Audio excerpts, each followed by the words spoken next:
বিসমিল্লাহির রহমানির রহিম। সুপ্রিয় একাদশ শ্রেণীর ব্যবসায় শিক্ষা বিভাগের শিক্ষার্থীরা, তোমাদের সবাইকে বর্ণমালা আদর্শ উচ্চ বিদ্যালয় ও কলেজ থেকে অনলাইন ক্লাসে শুভেচ্ছা। আমি মোহাম্মদ রাশিদুল ইসলাম, প্রভাষক, ফিনান্স, ব্যাংকিং ও বিমা। আজকে তোমাদের সাথে আলোচনা করব একাদশ শ্রেণীর ফিনান্স প্রথম পত্রে নিয়ে। প্রথম পত্রে পূর্বেও আমরা কয়েকটি ক্লাস করেছি, সেই ধারাবাহিকতায় আজকে আমাদের প্রথম অধ্যায়ের প্রিন্সিপালস অফ ফিনান্স বা অর্থায়নের নীতিমালা নিয়ে আমরা আলোচনা করব। আজকে আলোচনার মধ্যে আমরা অর্থায়নের নীতিমালাগুলো যেগুলো আছে সেগুলো নিয়ে আজকে আলোচনা করব। এরপরে আমাদের অর্থায়নের লক্ষ্য নিয়ে আলোচনা করব। আশা করি তোমরা শেষ পর্যন্ত আমাদের ক্লাসটি উপভোগ করবে। তাহলে চলো শুরু করি আমাদের আজকের ক্লাস। আমরা লিখেছি অর্থায়নের নীতিমালা, ইংরেজিতে এটাকে বলা হয় প্রিন্সিপালস অফ ফিনান্স।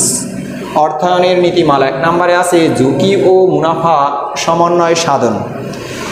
ঝুঁকি বলতে একটি প্রতিষ্ঠানের প্রকৃত আয় এবং প্রত্যাশিত আয়ের পরিবর্তনশীলতাকেই ঝুঁকি বলা হয়, অথবা ভবিষ্যতে কোনো ঘটনা ঘটা বা না ঘটার সম্ভাবনাকে যখন গাণিতিকভাবে বিশ্লেষণ করা যায় তখন তাকে ঝুঁকি বলে।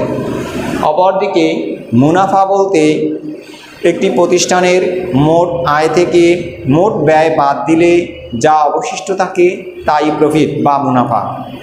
এই নীতিটার মূল কথা হচ্ছে, একটি ব্যবসায় প্রতিষ্ঠান অধিক মুনাফার আশায় যদি তার অর্থ বা তহবিল বিনিয়োগ করে, সেক্ষেত্রে সেই বিনিয়োগের ক্ষেত্রে যদি বেশি ঝুঁকি থাকে তাহলে প্রত্যাশিত মুনাফার পরিমাণটা বেশি হয়। আর যদি বিনিয়োগের ক্ষেত্রে ঝুঁকিটা কম থাকে তবে ওই বিনিয়োগ থেকে মুনাফার পরিমাণটা বা প্রত্যাশিত মুনাফাটাও কম হয়।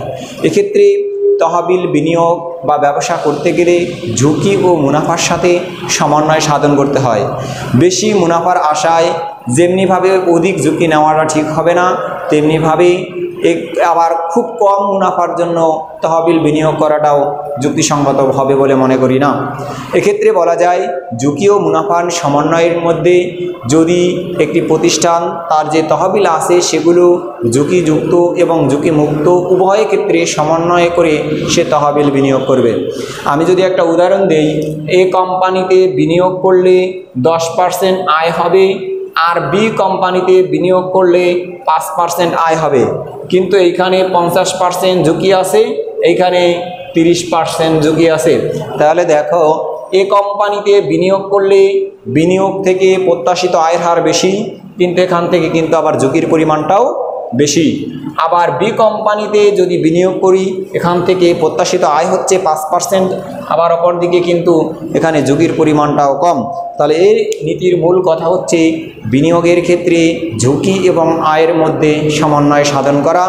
বেশি ঝুঁকি নিয়ে বিনিয়োগ করা ঠিক হবে না, আবার এক ঝুঁকি সম্পূর্ণ তহবিল ঝুঁকিমুক্ত প্রকল্পে বা ঝুঁকিমুক্ত খাতে বিনিয়োগ করাটাও ঠিক হবে না, কারণ ঝুঁকিমুক্ত প্রকল্পে বিনিয়োগ ক্ষেত্রে কোম্পানির প্রত্যাশিত আয় বা মুনাফাটা খুবই কম হয়। 2 নম্বরে আছে অর্থের সময় মূল্য নীতি। আমরা জানি অর্থের সময় মূল্য হচ্ছে সময়ের সাথে সাথে অর্থের মূল্যের যে পরিবর্তন হয় তাকে অর্থের সময় মূল্য বলে।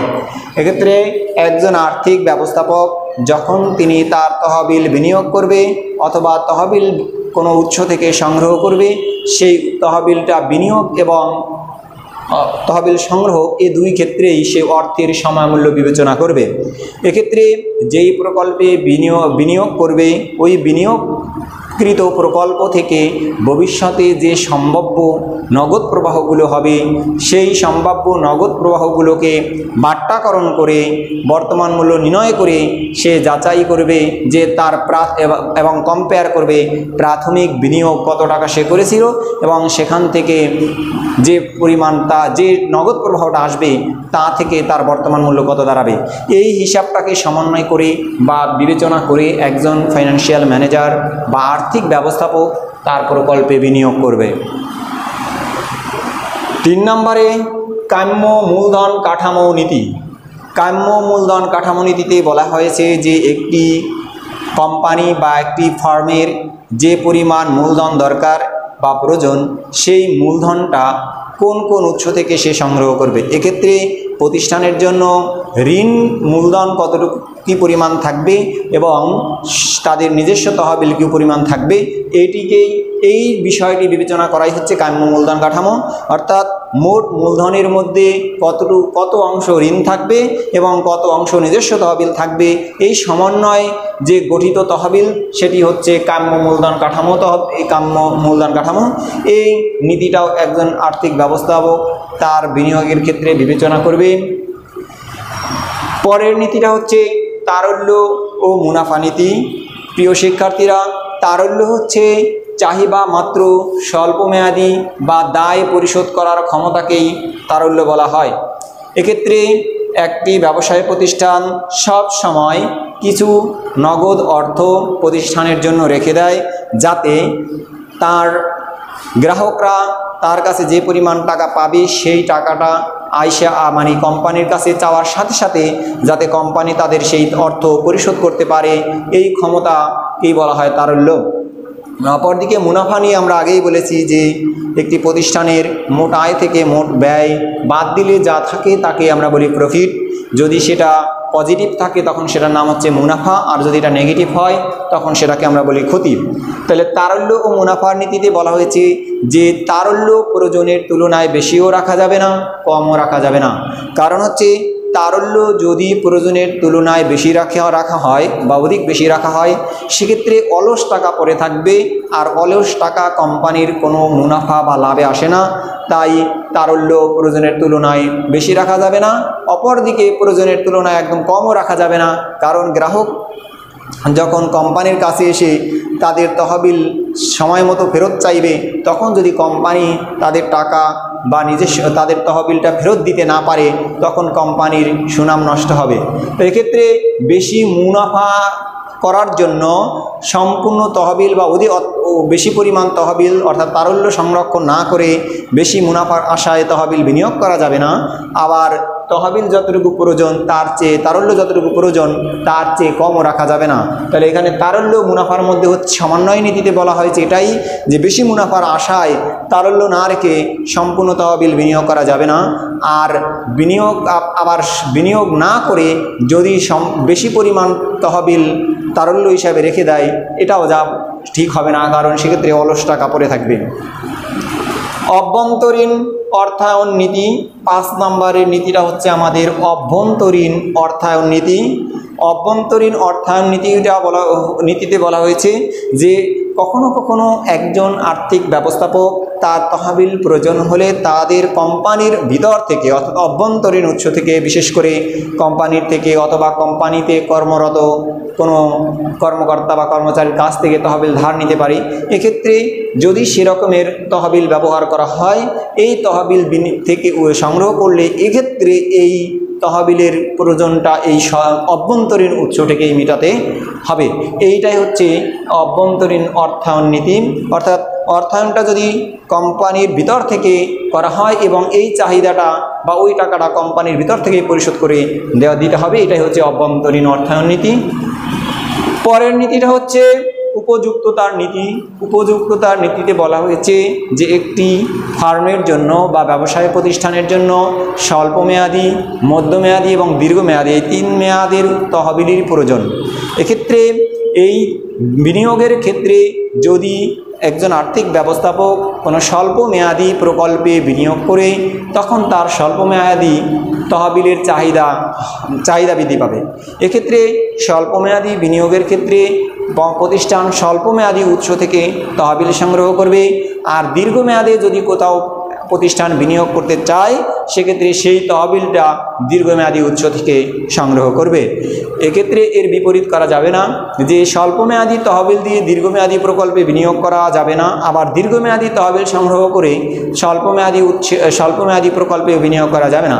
তাহলে এই উপযুক্ততার নীতিতে এটাই মূল কথা হচ্ছে যে দীর্ঘমেয়াদী বিনিয়োগের জন্য দীর্ঘমেয়াদী উৎস থেকে তহবিল সংগ্রহ করতে হবে, আর স্বল্পমেয়াদী বিনিয়োগের জন্য স্বল্পমেয়াদী উৎস থেকে তহবিল সংগ্রহ করতে হবে। প্রিয় শিক্ষার্থীরা, এরপর আছে 8 নম্বরের নীতি। 8 নম্বর নীতির একটি গুরুত্বপূর্ণ নীতি, এটা হচ্ছে পোর্টফোলিও নীতি। পোর্টফোলিও নীতি বানানটা একটু ভুল হয়েছে, PORT হবে,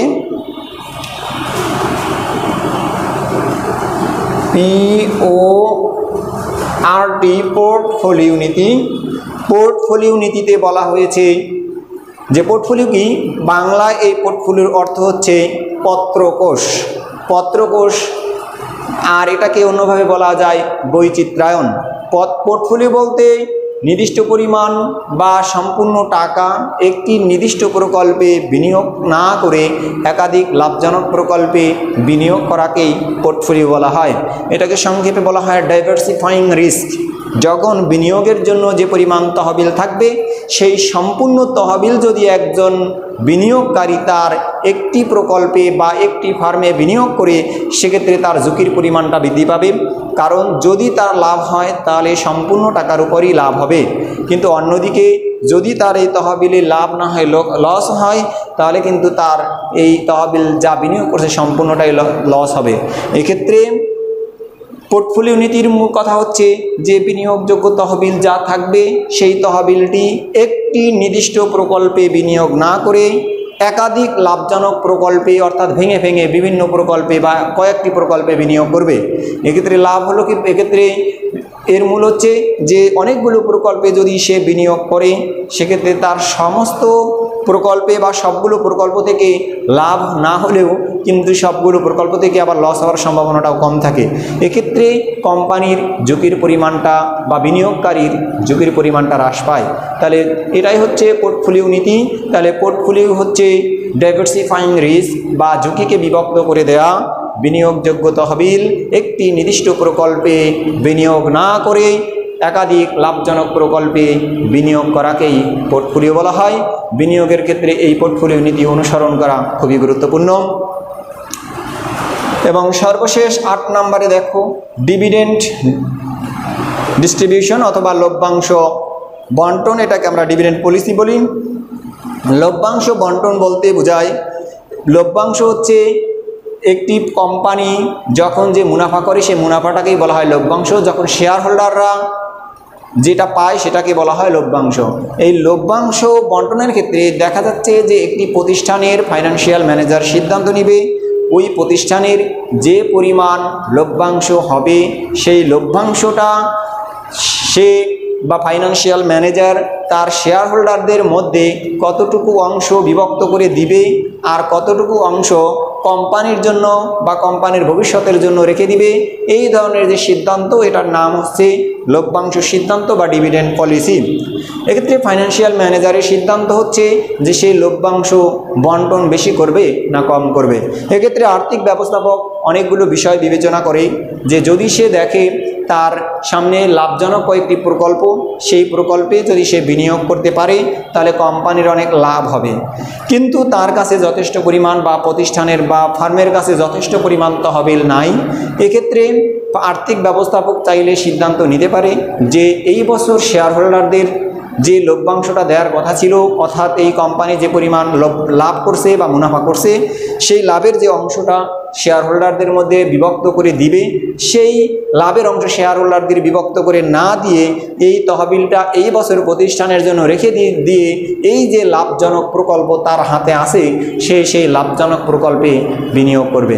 বিনিয়োগ করার পর দেখা যাচ্ছে যে একটা সময় বা 1 বছর পরে ওই প্রকল্পটা বিনিয়োগ করার কারণে কোম্পানির অনেক পরিমাণ টাকা লাভ হয়েছে। এই লাভ যখন হয় তখন আবার পরবর্তী বছর ওই আর্থিক ব্যবস্থাপক বিগত বছরের যে লভ্যাংশটা শেয়ার হোল্ডারদের মধ্যে বিভক্ত করে না দিয়ে কোম্পানির জন্য রেখে দিয়েছিল, সেই লভ্যাংশ এবং বর্তমান বছরে যে লভ্যাংশ আছে, এই লভ্যাংশ এগুলো একত্রিত করে বা বেশি করে সেই শেয়ার হোল্ডারদের মধ্যে বিভক্ত করে দিতে পারে। তো এইটাই হচ্ছে আমাদের লভ্যাংশ বন্টন পলিসি। প্রিয় শিক্ষার্থীরা, আমাদের ক্লাসটি আজকে এই পর্যন্তই। আমরা আগামী ক্লাসে এই অধ্যায়ের অন্য নতুন কিছু নিয়ে আলোচনা করব। তোমরা সেই পর্যন্ত সবাই ভালো থাকবে, সুস্থ থাকবে। তোমাদের সকলের সুস্বাস্থ্য কামনা করে আমি আজকের ক্লাস শেষ করছি। ধন্যবাদ সবাইকে।